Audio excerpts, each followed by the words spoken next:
জন্মিলে চলিতে পারে যোদ্ধা বলি করে ওরে না পারিলে যোদ্ধা এই না পারিলে যোদ্ধা জনে সংসারে মনিবরে লিখেছে বেদের গতরে এ মনিবরে লিখেছে বেদের গতরে জন্মিলে চলিতে পারে যোদ্ধা বলি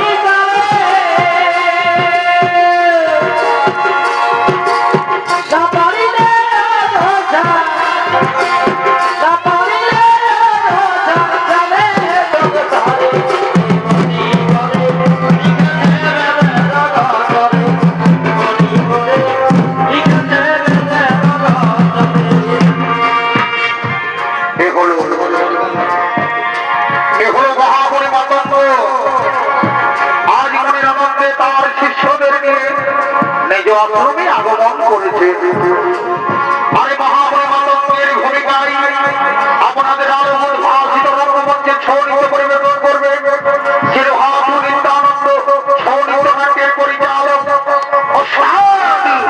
জগন্নাথ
সিং। আমাদের আশ্রমে রান্না করার সমস্ত সামগ্রী শেষ হয়ে যায়, কিন্তু আজও পর্যন্ত কাঠের কোনো অভাব থাকে না।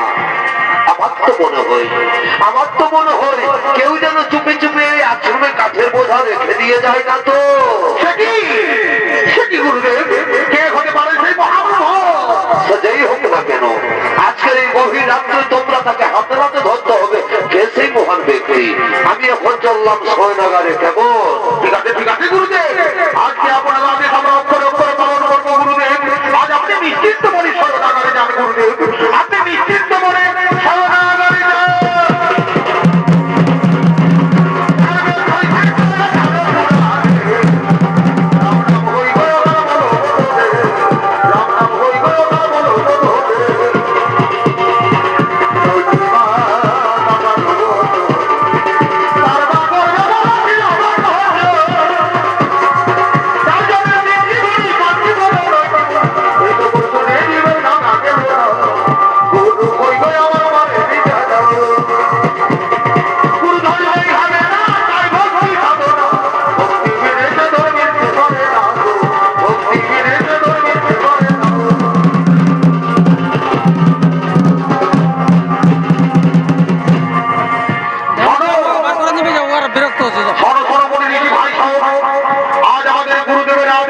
করছে। ওগো ভগবান, ওগো দয়াময়, আমি ছোট তার জন্য বলে সবাই আমাকে ঘৃণা করে, দিনের আলোয় কেউ আমাকে দেখতে পারে না। তাই তো গভীর রাত্রে গোপনে গোপনে কাঠের বোঝা নিয়ে মাতঙ্গ ঋষির আশ্রমে রেখে দিয়ে যায়, যাতে কাঠের অভাবে মুনি ঋষিদের অনাহারে না থাকবে। তবু ভগবান, এর জন্য এই চন্ডালিনী সবরীকে ক্ষমা করে দিও প্রভু, এর জন্য এই চন্ডালিনী সবরীকে ক্ষমা করে দিও।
আমাকে ছেড়ে দিন, আমি তো অন্য কিছু অন্যায় করিনি।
এই সবরই প্রতিদিন গভীর রাত্রে আমাদের আশ্রমে এসে ঝাড়ু লাগায়, ফুল পাতে, আমার গোপনে গোপনে মুনি ঋষিদের সেবাও করে যায় এই সবরই।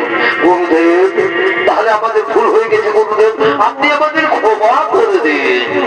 তথাস্তু। মা সবরী, মা সবরী, আজ তোমাকে দেখে আমি খুবই আনন্দিত হয়েছি মা, আজ আমি খুবই আনন্দিত হয়েছি। কারণ মুচি হয়ে সুচি হয়ে যদি কৃষ্ণ পূজে, আর সুচি হয়ে মুচি হয়ে যদি কৃষ্ণ পূজে। মা সবরী, তোমার শরীরে নবভক্তির উদয় হয়েছে। এই আশ্রম ছেড়ে আমাদের সকলের চলে যেতে হবে, আমাদের যাবার সময় হয়েছে। এই আশ্রমে আর আমরা কেউ থাকবো না, তাই আজ থেকে এই আশ্রমের সমস্ত দায় দায়িত্ব তুমি পালন করবে। দেখো, একদিন এই আশ্রমে ভগবান শ্রী রামের দর্শন তুমি পাবে, এটাই মাতঙ্গ ঋষির আশীর্বাদ। মুনি ঋষিগণ, সবরীকে অন্য কুটিরে নিয়ে চলো। মা সবরীকে আজ আমি গুরু দীক্ষায় দীক্ষিত করে দেবো।